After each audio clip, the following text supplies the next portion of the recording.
शिमला में ईद उल फितर के मौके पर मस्जिदों में नमाज अदा की गई। इस दौरान बालूगंज मस्जिद में भाजपा अल्पसंख्यक मोर्चा की ओर से मोदी की सौगात बांटी गई।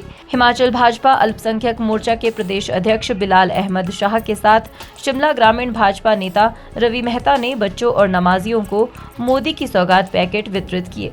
हिमाचल भाजपा अल्पसंख्यक मोर्चा के प्रदेश अध्यक्ष बिलाल अहमद शाह ने कहा कि 1 महीने के रोजे के बाद आज ईद का मौका है।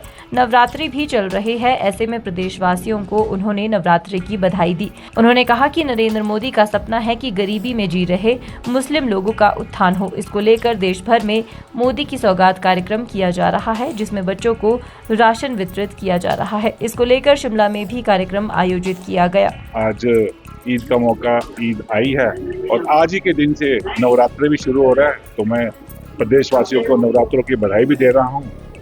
जिस तरह से हमारे पूरे देश में मोदी की सौगात की कार्यक्रम चल रहा है, जैसे मोदी जी ने एक सपना देखा था और एक उनका एक प्रण है कि हमारी मुस्लिम कौम है, उनके बच्चे हैं वो पढ़ाई में पीछे रह जाते हैं या अभी तक वो गुर्बत की जिंदगी में जी रहे हैं, बहुत गरीब लोग हैं।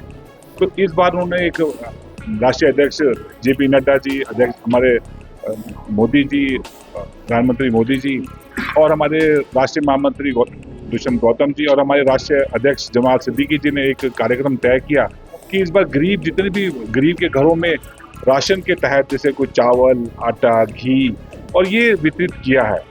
तो हमारे यहाँ पे हमने छोटा सा एक कार्यक्रम किया है, तो हमने यहाँ पे मस्जिद में बच्चे जो पढ़ रहे हैं, मदरसों में बच्चे पढ़ रहे हैं, उनके लिए हमने जो स्कूल जाने के लिए हमने छोटा सा एक पैकेट बनाया है। और आपको यहाँ बता दूं कि यहाँ के मदरसे में जो बच्चे पढ़ रहे हैं वो सबसे ज़्यादा एजुकेटेड बच्चे हैं। वो 110 बच्चे हैं, 110 के 10 बच्चे सारे स्कूल जाते हैं और वो दीनी तालीम भी हासिल कर रहे हैं और बाहर एजुकेशन भी ले रहे हैं। तो ये इस मदरसे से पूरे प्रदेश को सीखने की ज़रूरत है, पूरे देश को सीखने की ज़रूरत है। यही मोदी जी कह रहे हैं कि आप दीनी तालीम भी हासिल करो और बाहर की तालीम, क्योंकि अगर बाहर की तालीम हासिल करेंगे, बेसिक एजुकेशन करेंगे, तभी वो नौकरियों पे लगेंगे, तभी अच्छे बुरे का वो पहचान कर सकेंगे। बालूगंज मस्जिद के मौलाना कासमी ने कहा कि 1 महीने रोजे के बाद ईद का मौका आया है। उन्होंने कहा कि ये अल्लाह की इबादत और आपसी भाईचारे का दिन है। इस दौरान मौलाना कासमी ने कहा कि कभी 3 तलाक और कभी वक्फ बोर्ड संशोधन बिल के जरिए उन्हें डराने की कोशिश की जा रही है। उन्होंने कहा कि उस कौम को डराने की कोशिश की जा रही है जो कभी नहीं डरी है। ऐसा नहीं होने दिया जाएगा, इसके लिए वे मर मिटने के लिए भी तैयार है।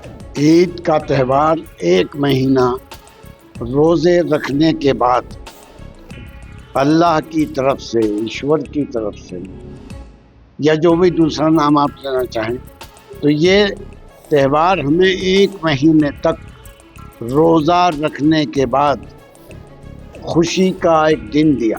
लेकिन इसमें ऐसा नहीं है कि साहब खेल कूद करो, तमाशे करो। हमारे मज़हब में ऐसा कुछ नहीं। और दिन 5 नमाजें, 1 नमाज और बढ़ा दी ताकि तुम अपने पैदा करने वाले को न भूल जाओ। और इसके अंदर नमाज जब पढ़ते हैं, ये 2 रकात पढ़ी जाती हैं, तो उसके अंदर तकबीरें जो कही जाती है, अल्लाहु अकबर, अल्लाहु अकबर, अल्लाह सबसे बड़ा।